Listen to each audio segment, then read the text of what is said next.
Existe una mentira piadosa en la cultura española que ha vaciado de poder cualquier intención espiritual que tengas. La idea de que la fe es un sentimiento o una espera paciente. Nos han vendido que tener fe es mantener una luz encendida en el pecho mientras aguardas a que algo ocurra. Pero si analizas los cimientos de los textos originales, descubres una grieta que invalida casi todo lo que crees saber sobre creer. La mayoría de nosotros tratamos la fe como un sustantivo, algo que se posee, como un objeto en un cajón. Sin embargo, hay un detalle técnico, un matiz gramatical y existencial que ha sido sistemáticamente borrado de nuestra interpretación moderna. Y ese detalle es, precisamente, lo que separa una fe que mueve montañas de una que solo acumula frustraciones. Este vacío de información no es una nota al pie de página, es el motor que hace que el mecanismo funcione. Si tu vida espiritual parece un desierto, no es porque te falte intensidad, sino porque te falta una pieza estructural que nadie te ha señalado. Hay una palabra específica,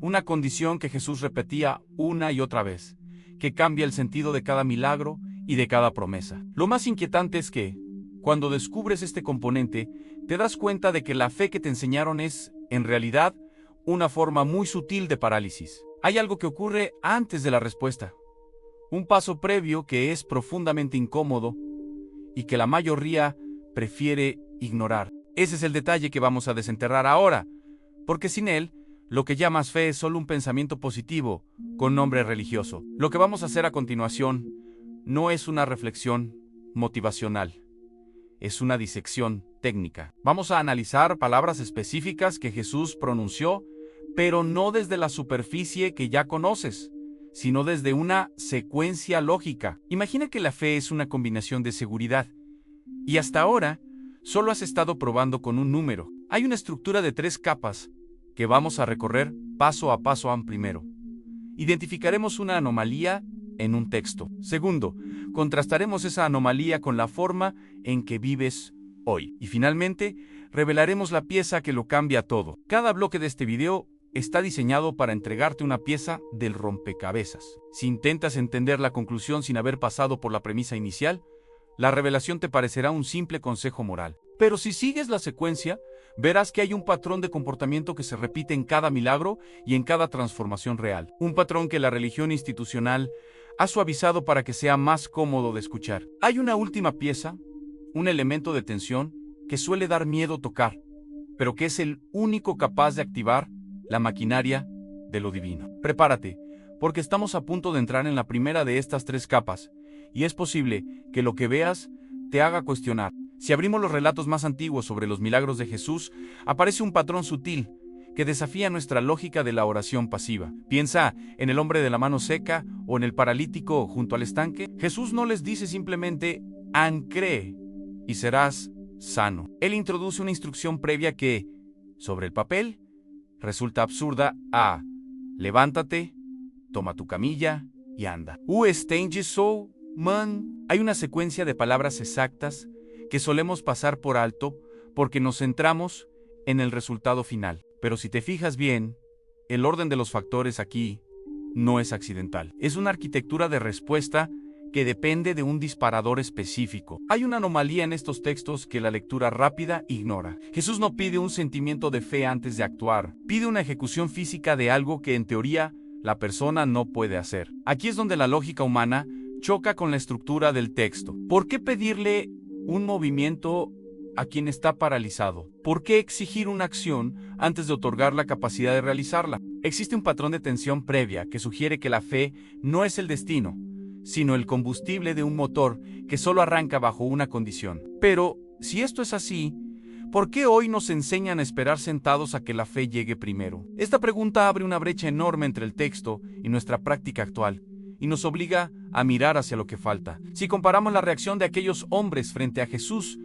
con nuestra interpretación popular de la fe, la discrepancia es abismal. Hoy, la cultura espiritual nos ha convencido de que la fe es una especie de permiso emocional. Esperamos a sentirnos preparados, a sentir paz, o a sentir que Dios nos ha dado el visto bueno antes de dar un paso. Hemos convertido la fe en un estado de reposo absoluto, una espera pasiva donde el milagro debe ocurrir primero para que nosotros podamos movernos. Es una lógica de consumo on dame la prueba, y luego yo actuaré. Pero ¿te has dado cuenta de que los textos dicen exactamente lo contrario? La diferencia entre lo que leemos y lo que vivimos es mayor de lo que parece. Mientras nosotros buscamos la seguridad del sentimiento, el patrón antiguo exige la exposición del riesgo. Hay un elemento que se nos está escapando, una tensión invisible, que separa el deseo de la fe real. Muchos de nosotros estamos esperando una señal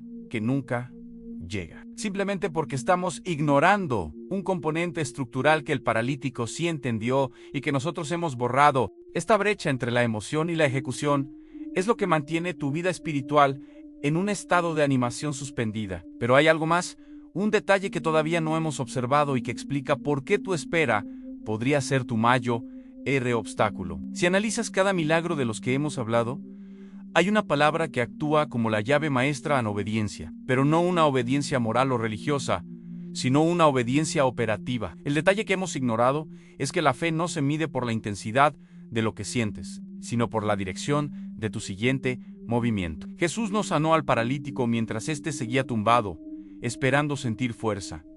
La fuerza apareció mientras él intentaba levantarse. El milagro no fue el origen de su movimiento, fue la respuesta a su intención de moverse. Este patrón cambia por completo la interpretación de tu realidad. Lo que nos falta entender es que la fe es un músculo que solo genera energía cuando se pone bajo tensión. El detalle técnico es la fe es el paso que das justo antes de tener la seguridad de que el suelo va a sostenerte. Si esperas a que el suelo aparezca para caminar, eso no es fe, es evidencia. Pero si caminas para que el suelo se materialice, estás activando una ley que la mayoría prefiere no tocar porque es incómoda. La fe no es el sentimiento de que todo saldrá bien. Es la acción de dar el paso cuando todo parece indicar que no tienes fuerza. Pero, ¿qué significa esto para tus problemas reales hoy? La consecuencia de este cambio de perspectiva es más radical de lo que imagina. Si aceptamos que la fe no es un sentimiento que se recibe, sino una acción que se ejecuta bajo tensión, entonces toda nuestra biblioteca espiritual cambia. Esto significa que muchos de los desiertos que atraviesas no son castigos divinos ni silencios de Dios, sino puntos de parálisis operativa. Si el milagro ocurre durante el movimiento y no antes, entonces tu oración, por más fe, podría ser una contradicción lógica. Estás pidiendo el combustible de un motor que te niegas a encender. Esto altera radicalmente la forma en que leemos cada promesa. La provisión, la sanidad y la paz no son estados estáticos que caen del cielo, sino respuestas dinámicas a una dirección específica. Esta revelación nos deja ante una pregunta abierta y cargada de tensión. ¿Cuántas de tus peticiones están bloqueadas? No por falta de voluntad divina, sino por tu falta de un paso incómodo. Si la fe es un músculo que solo cobra vida bajo presión, entonces el miedo que sientes antes de actuar no es una señal de que te falta fe, sino la prueba de que estás en el lugar exacto donde la fe puede empezar a existir. Pero, ¿estás dispuesto a abandonar la seguridad de tu camilla por la incertidumbre de un paso que aún no sientes que puedes dar? La tensión permanece en el suelo. Solo aparece cuando el pie ya está en el aire. Y esa es la única forma en que el mecanismo ha funcionado jamás.